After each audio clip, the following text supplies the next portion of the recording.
அவள் ஒருத்தி. எழுத்தாளர் நிலோஜி. அத்தியாயம் 9. தொலைபேசி அழைப்பினை துண்டித்தாள் ஆரத்தி. ஆரத்தி, ஏன் இப்படி செய்கிறாய்?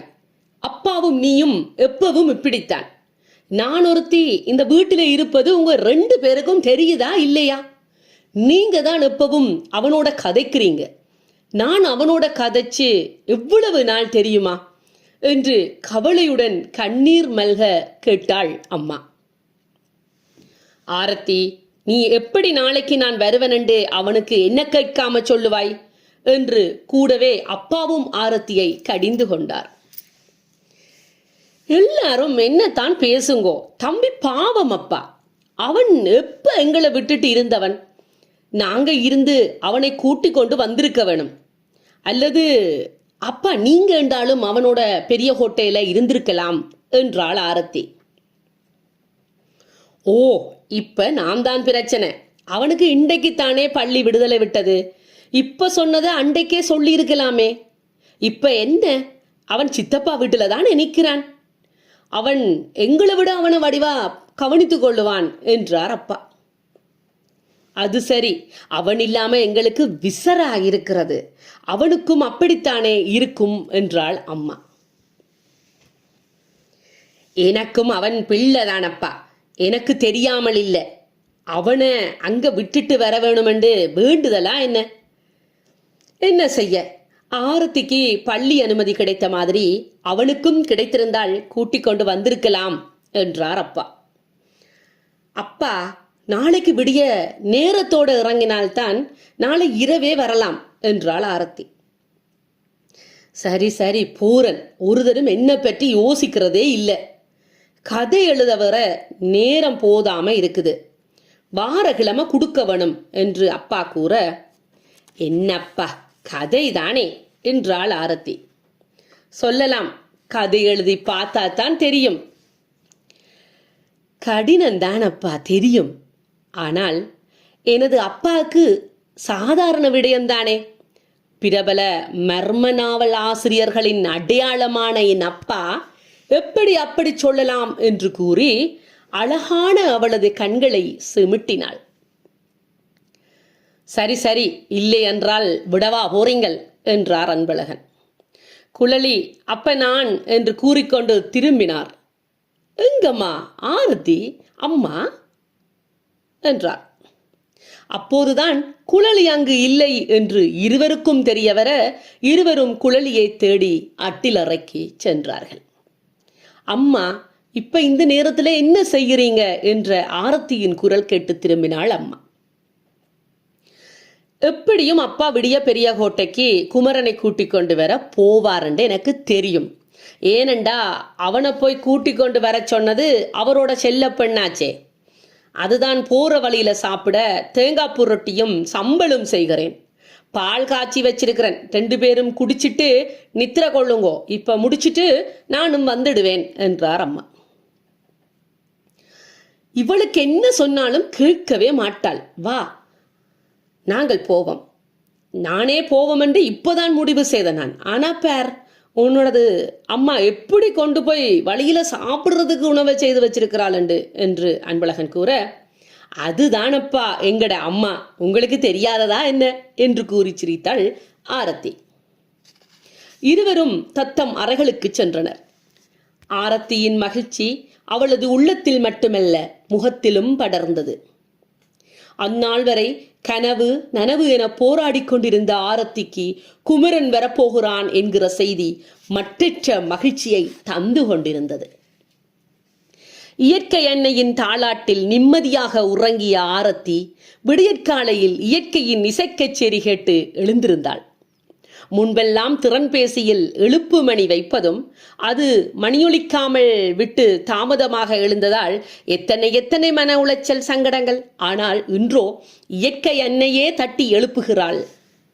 திடுக்கிட்டு எழும்பாமல் சின்ன சின்ன குருவிகள் பறவைகளின் இசைக்கச்சேரிகளை கேட்டுக்கொண்டே மன அமைதியுடன் எழுந்திருக்க முடிகிறது.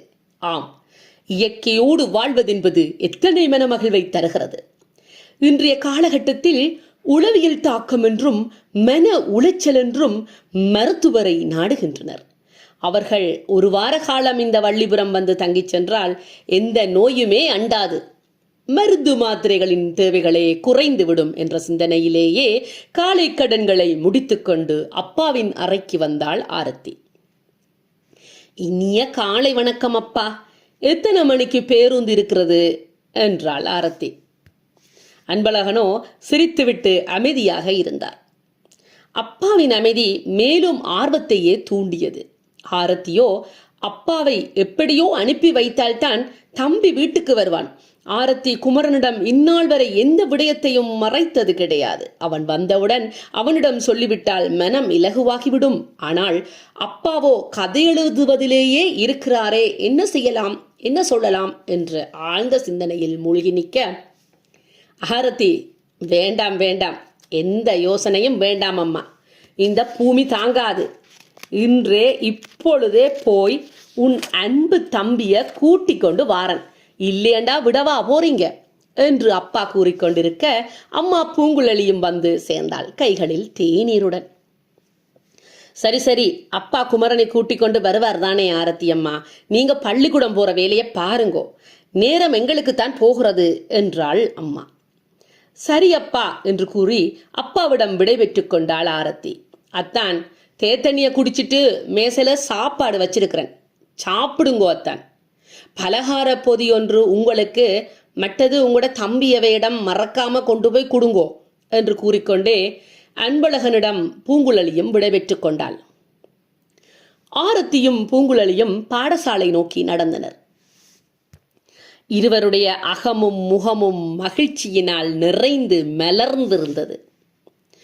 இன்றைக்கு பார்க்கும் எல்லா காட்சிகளும் அழகாய் தோன்றிட அழகை ரசித்தபடியே பாடசாலை வாயிலை அடைந்தனர். வாயிலை வந்தடைந்ததும் அம்மாவிடம் விடைபெற்றுக் கொண்டு தனது வகுப்பறையை நோக்கி நடந்தாள் ஆரத்தி.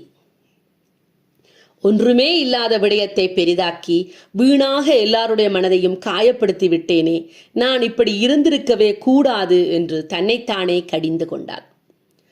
ஆரத்தி வகுப்பறைக்குள் சென்று தனது வளமையான இடத்திலேயே போய் அமைதியாக அமர்ந்தாள்.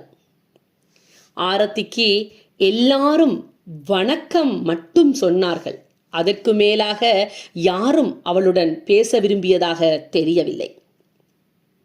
ஆரத்தி அமைதியாக இருப்பது போலவே எல்லாருக்கும் தோன்றியது. ஆனால் அவளது மனமோ சங்கீதனின் வருகைக்காக ஏனோ காத்திருந்தது. அவளது கண்களோ சங்கீதனுக்காக வழிமேல் விழிவைத்து காத்திருந்தன. என்னடி சாவித்ரி, இவ யார தேடுறான்னு தெரியுதாடி உனக்கு என்று கேட்டாள் வெண்ணிலா. வேற யார தெரியலையா, சங்கீதனை தானடி என்றாள் சாவித்ரி. நேற்று தானே சண்டை பிடிச்சவ சங்கீதன் எவ்வளவு இறங்கி போய் கதைச்சவன் என்று தெரியுமோ? அப்ப கூட ஆரத்தி திரும்பி பார்க்கவே இல்லை. அவனுக்கும் நல்லா வேணும் என்று வெண்ணிலா கூறிக்கொண்டிருக்க சங்கீதனும் அவனது நண்பர்களுடன் கதைத்துக் கொண்டே வந்து சேர்ந்தான். அதுவரையில் பரபரப்புடன் பதட்டமாக இருந்த ஆரத்தியின் முகம் சங்கீதனை கண்டதும் சூரியனை கண்டு மலரும் தாமரையைப் போல மலர்ந்தது. நண்பர்களுடன் கதைத்து சிரித்துக் கொண்டே வகுப்பறைக்குள் வந்த சங்கீதன் ஆரத்திக்கு பக்கத்திலேயே சென்று அமர்ந்தான். சாதாரணமாக வளமை போலவே இருவரும் பேசிக் கொண்டிருப்பதை பார்த்தவர்களுக்கு அங்கே என்ன நடக்கிறது என்பதை பற்றி தெரியாமல் குழம்பி போயிருந்தனர்.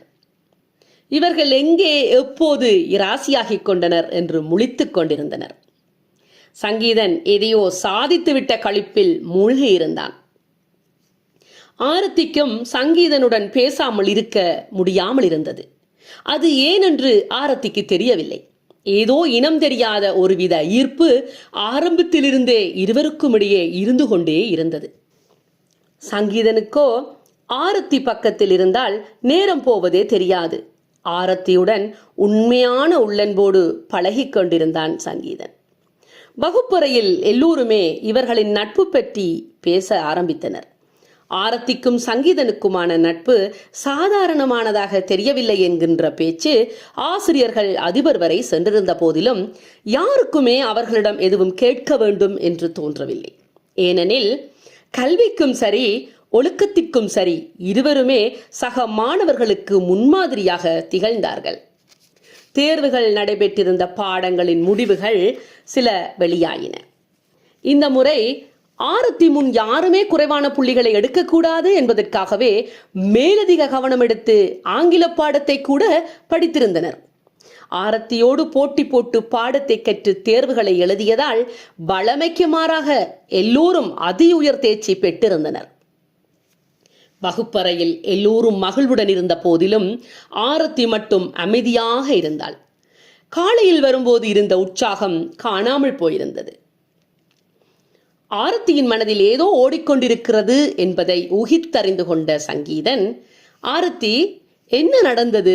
யாராவது ஏதாவது சொன்னார்களா என்று கேட்டான்.